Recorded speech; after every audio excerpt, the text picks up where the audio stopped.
Hallo zusammen. Ich erzähle euch heute die Geschichte «Fasnacht im Wald». Die Geschichte hat der Ottfried Preußler geschrieben und Daniela Kozinski hat die Bilder dazu gezeichnet.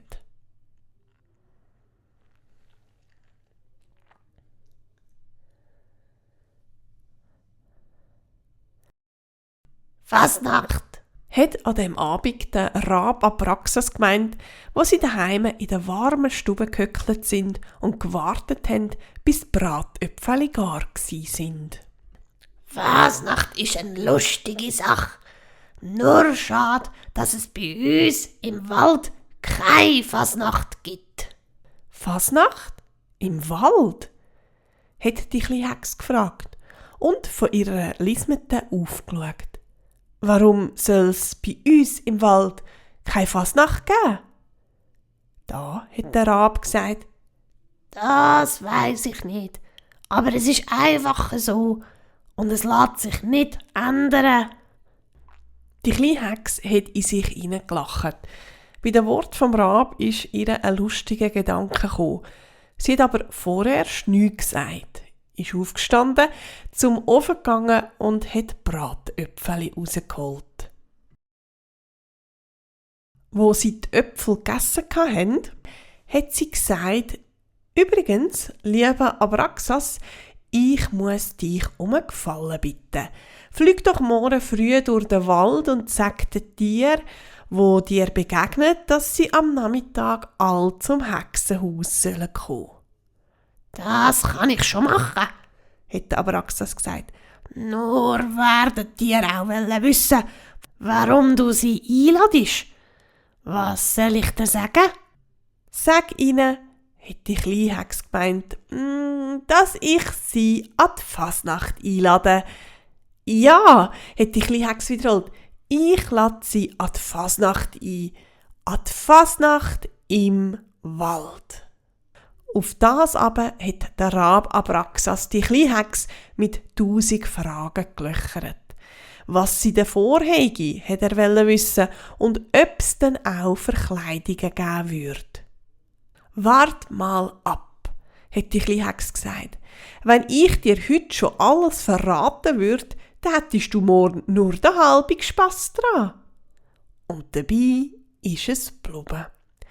Der Rab Abraxas ist also am nächsten Tag durch den Wald geflogen und hätte dir gesagt, dass sie am Nachmittag all zum Hexenhaus kommen sollen. Und wenn sie mit anderen Tieren zusammentreffen, dann sollen sie denen auch das Gleiche sagen. Je mehr das ab die Fasnacht kämmt, hat er versichert, desto besser. Am Nachmittag sind sie von allen Seiten gekommen. Die Eichhörnchen, der Reh und die Hase, 2 Hirsche, ein Dutzend Küngel und Scharen von Waldmäusen. Die kleine Hex hat sie all willkommen geheissen und gesagt, wo alle versammelt sind: «Jetzt wollen wir Fasnacht feiern.» Wie macht man das? haben die Waldmäuse piepset. «Heute soll jeder anders sein, wie er sonst ist», hat die kleine Hex erklärt. «Ihr könnt euch zwar nicht selber verkleiden, aber dafür kann ich hexen.» Sie hat sich schon lange überlegt, was sie hexen soll. Der Hase hat sie Hirschgeweih gehext, der Hirsche hat sie Hasenohren gehext, die Waldmäuse hat sie wachsen, bis sie so gross sind wie Küngel, und die Küngel hat sie schrumpfen, dass sie wie Waldmäuse sind. Der Reh hat sie rote, blaue und grasgrüne Fähle gehext, der Eichhörnchen hat sie Rabenflügel gehext. Und ich? Hat der Abraxas gerufen. Ich hoffe, dass du mich nicht vergessen hast. Aber nein, hat die kleine Hex gesagt. Du kommst einen Eichhörnli-Schwanz über. Sich selber hat sie Eulenaugen und Rostzähne gehext. Da hat sie fast so schlimm ausgesehen wie Tante Rumpumpel. Wo sie jetzt all so verwandelt sind, hätte die Fasnacht anfangen. Aber auf einmal hat man vom Bach offen her eine heisere Stimme gehört. darf ich da mitfeiern? Hat die Stimme gefragt. Und wo die Tiere verwundert herumgeschaut haben, ist um den Backofen ein Fuchs zu schleichen gekommen. Ich bin zwar nicht eingeladen, hat der Fuchs gesagt, aber die Herrschaften werden sicher nicht dergleichen haben, wenn ich so frei bin und trotzdem ab Fasnacht komme. Die Hasen haben vor Angst ihre Hirschgeweih geschüttelt. Die Eichhörnchen sind vorsichtshalber aufs Hexenhaus geflattert und die Waldmäuse haben sich schutzsuchend hinter der kleinen Hex versteckt. «Fort mit dem!» haben die Küngel entsetzt gerufen. «Das fehlt dir noch!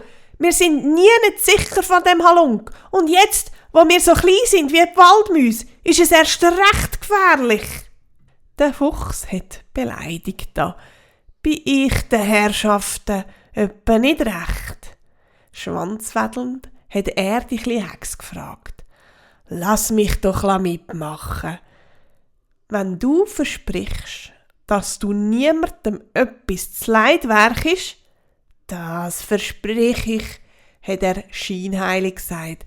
«Ich gebe mein Wort drauf.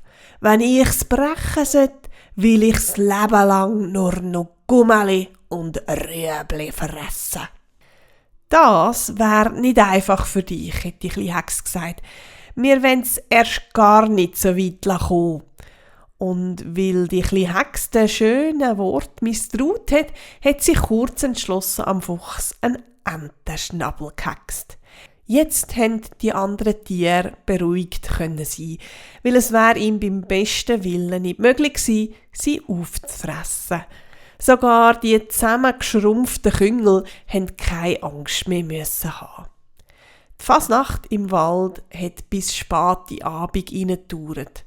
Die Eichhörnchen haben Fasnacht gespielt, der Rababraxas hat die farbigen Reh mit seinem buschigen Eichhörnchenschwanz geneckt, die Küngel sind am Fuchs vor dem Schnabel umgekumpelt und die Waldmäuse haben Männchen gemacht und den Hirschen zugepiepst. «Bildet euch ja nicht ein, ihr seid auch nicht viel grösser als wir!» Die Hirsche haben es ihnen nicht weiter übel genommen. Sie haben abwechslungsweise einiges das linke und einiges das rechte Hasenohr aufgestellt und haben gedacht, Fasnacht ist Fasnacht. Zuletzt, wo der Mond schon am Himmel gestanden ist, hat die kleine Hex gesagt, jetzt wird es wieder höchste Zeit, dass wir fertig machen. Aber bevor ihr alle heimgeht, sollt ihr noch etwas zu fressen bekommen. Sie hat den Reh und den Hirschen ein Fuder Heu gehext, den Eichhörnchen einen Korb voller Haselnüsse, den Waldmäuse Haferkörnchen und den Küngel und den Hasen hat sie einen halben Kabis spendiert. Vorher hat sie aber all Tiere wieder in ihre gewöhnliche Grösse, Gestalt und Farbe zurückgehext. Nur der Fuchs nicht. «Entschuldigung», hat der Fuchs mit dem Entenschnabel geschnattert, «kann ich mein Schnörli nicht auch zurückhaben? Und wenn du den Reh und den Hase zu fressen gibst, warum mir nicht?» «Du musst nur noch ein bisschen Geduld haben», hat die kleine Hex gesagt. «Du sollst nicht zu kurz kommen. Wart nur, bis sich die anderen Gäste verabschiedet haben.» Der Fuchs musste warten, bis auch die letzte Waldmaus in ihrem Loch verschlafen war. Dann hat die kleine Hex ihn endlich vom Entenschnabel befreit. Der Fuchs war froh, seine Zähne wieder zurückzuhaben und hat sich mit Heisshunger über Knackwürstchen hergemacht, die jetzt plötzlich vor seiner Nase im Schnee gelegen sind. «Schmeckt's?» hat die kleine Hex gefragt. Aber der Fuchs war so fest mit der Würst beschäftigt, dass er ihr keine Antwort gegeben hat. Und das war im Grunde genommen auch eine Antwort. Das ist die Geschichte Fasnacht im Wald. Ich hoffe, sie hat euch gefallen. Bis gleich wieder. Tschüss!